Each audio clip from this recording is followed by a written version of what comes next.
Hey everyone, it's Marc. Welcome back to my YouTube channel. Today concludes my recipe series of corner store. And today we are going to make the absolutely fantastic, and I know this is going to sound crazy, this corner store tear and share bread. So I've been thinking the past week of different recipes that I can take things from a corner store, a bodega, a convenience store. In my case, I got everything at Walmart.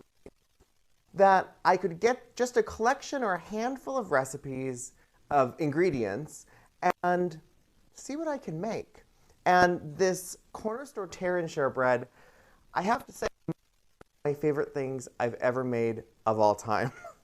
I know it sounds crazy, but wait till you see what we're going to do today. And it's going to infuse so much flavor into a can.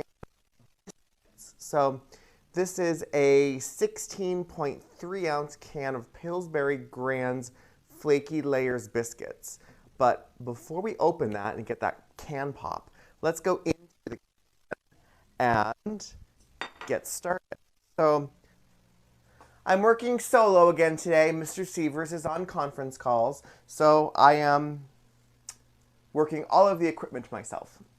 But that's okay. I did pretty good in my last video. So we're going to start out by getting just a little saucepan, and I'm going to put that over just medium heat. Let me give you a little overhead view of what I have going on. So I'm going to add about 5 tablespoons of unsalted butter. That's about 5 tablespoons. And I'm going to add about half a teaspoon of sea salt. Perfect. A teaspoon of freshly cracked black pepper. And some fresh lemon zest. So this lemon zest is really going to add a nice freshness and citrus quality to those biscuits. And I'm going to make this, I'm not going to use lemon juice. I'm just going to zest this, just the bright outside of this lemon. When you, like I was saying yesterday in my corner store enchiladas video, which I made them today again for Ryan and I for lunch because they're quick. I found that when you can't really see this at home on camera, but when you're doing this in your own kitchen, I zest all of my citrus with a microplane or a rasp right over the pan. And the reason I do that is the bright yellow, in this case, citrus of the lemon, all of the essential oils are in the outer bright part of that skin. And when you zest it over your pan or your bowl, all of the essential oils come spraying out. And instead of getting those onto your cutting board or your kitchen counter, I say get them into your recipe to add more flavor. And you can get these rasps or microplanes really anywhere now. I find mine online most of the time. You can get them in kitchen stores. I've seen them in grocery stores. I've even seen them in hardware stores. So if you don't have one, you can gently peel just the outside of that gorgeous bright yellow skin with a vegetable peeler, and then chop it up really, really, really fine, like very like chop, chop, chop, chop, chop the entire thing until it's in little tiny pieces, and that'll work just fine. So now you have no excuse if you don't have a rasp. You can make this anyway. So let me show you what's happening. So I'm just melting this butter, infusing the butter with lemon, and then I'm going to add a dried herb. Now, I'm using herbes de Provence, which is a wonderful blend of lavender and thyme and rosemary and all kinds of other Provençal flavors. And if you don't have herbes de Provence, I did not find this at the corner store. I did have this in my pantry. You could also just use Italian seasoning. But regardless, you just want to add 2 teaspoons. And herbes de Provence, you'll see, I'm putting it in between my hands and I'm rubbing it in between, and that's going to help us release any of those essential oils. And it also kind of just helps to break it up a little bit. I've made a mess. So let me get a little whisk this butter, and that's it. I mean, that doesn't get any easier, right? So this is, you can see, when you make it at home, you will see how absolutely incredible it does. So now, I'm going to take this, put it aside for a minute, and I'm going to get my little loaf pan ready. This is a 1-pound loaf pan, and I have 2 pieces of parchment paper, and I just want to line this loaf pan. So let me show you what I'm going to do. I'm going to take my sheet of parchment paper, and I'm going to pleat it right in the center. And I'm just going to roll it with my fingers. And as soon as that exact width of that pan, I'm going to take it off of the pan and just crease it just like this. And for this recipe, that's all I have to do. And then I'm probably just going to fold over these corners, kind of crease them in place so they don't, it doesn't pop up. But that's it for that. So that's pretty simple. And then I'm going to set that aside. Now another piece of parchment paper. And this is because I don't want to get all of the butter mixture onto my board. I actually want to get it all, let me move these up a little bit for you guys. I want to get all of that mixture onto the biscuits. So I don't want my board to absorb it. So just like when we were all kids, I love this. Take off the peel and wrap it right on the side of the board. I remember as a kid being much more scared by that popping sound than I am now. So still startles me a little bit, but not as bad. So I'm going to take that aside. And now this is the fun part. So I'm just going to separate these biscuits like so. And we're going to build a little tower. So I have a little pastry brush here, my herb butter, and then I have about a cup of just shredded Parmesan cheese that I got in the dairy section of the convenience store.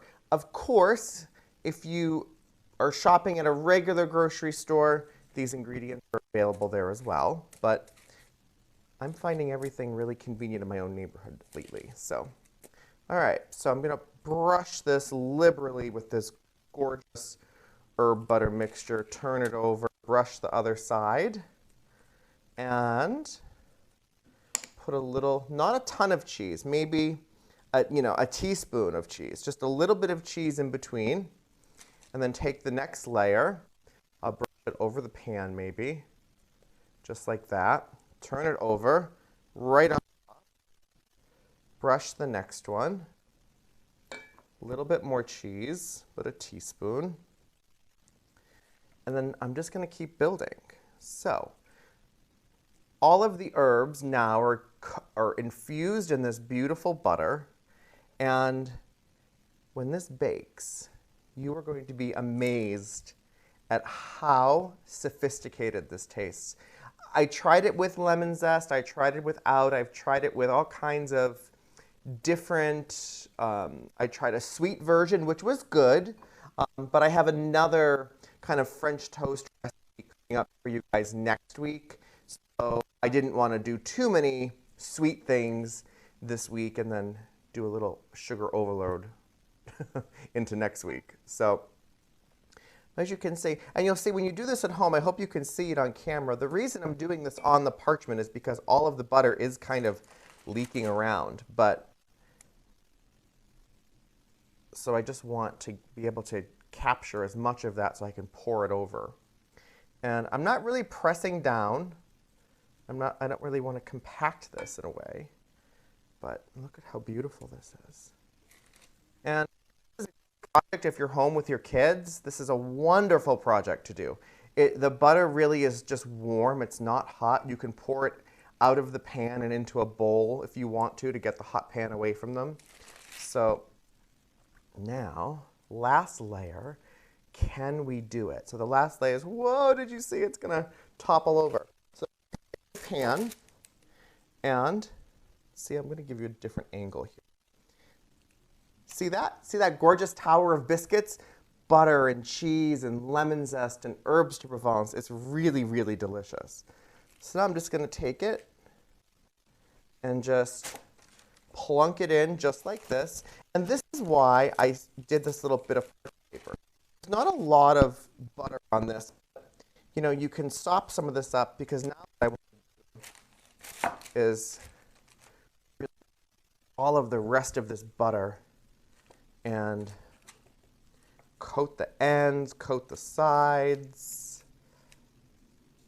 All of this butter is going to bake into these biscuits and make them absolutely phenomenal. I'm going to leave about a tablespoon or two in the bottom of the pan. I'm going to take this cheese, take the rest of the cheese and sprinkle it on top. Oh my God, this is so good. I've made about 5 of these in the past 2 days. I am sharing them with neighbors because there is a lot of food happening in this house from all these recipes, and all of my neighbors are very excited.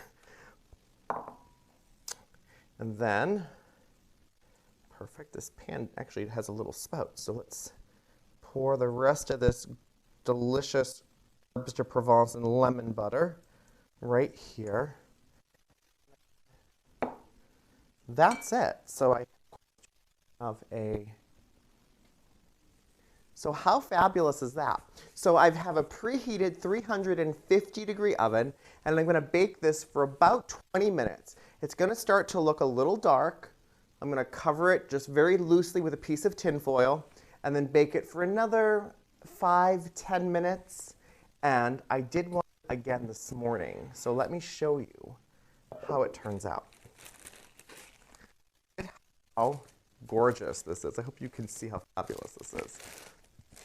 So, it smells so good.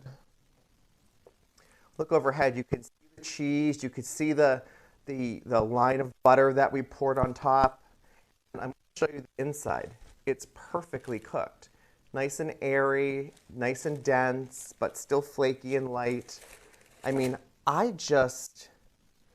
don't know. I'm going to keep on experimenting with other flavors and other cheeses, but when you taste this at home, it is so elegant and so refined and so flavorful, and it would be great as breakfast with a little cup of tea. You can make sandwiches out of it, but once you taste the flavor profile of herbes de Provence, you'll start to go, oh, I think I have some ideas for that.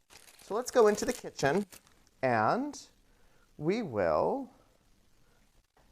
put this in the oven, 350 like I said, and in under 30 minutes after it bakes, we will have absolutely fantastic corner store tear and share bread.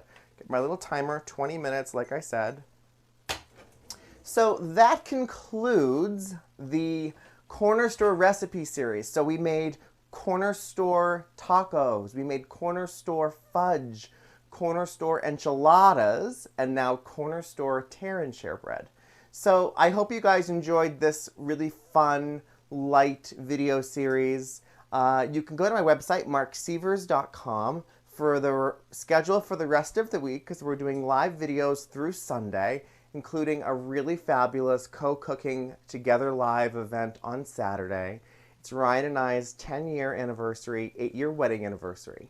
So we thought, since we can't have a dinner party with our close friends to celebrate, how about you and we all cook together live at the end of the cooking class. We'll all sit down and we'll have a conversation through YouTube in the comments. So I think this is going to be really fun. So I hope you guys go to marksievers.com, click the Together Live link, get that information. I'll be back tomorrow at 6 p.m. with another really simple pantry stable recipe. I hope you enjoyed this video. Give it a thumbs up. Subscribe to my channel if you haven't already done so. And continue being happy with your family, with your loved ones. I know we're all sheltering in place right now, but let's all inspire one another. Let's make the most of what we have. And it's a gorgeous sunny day, so I think I might just stare outside for a little while and get a little vitamin D through the window. So have a great afternoon, guys. I'll see you later. Now we're back to the whole concept of me having to turn all of the cameras off. I don't like when Mr. Sievers is busy. Let's see, I did this last time, so we'll figure this out. Bye, guys. Have a fabulous day.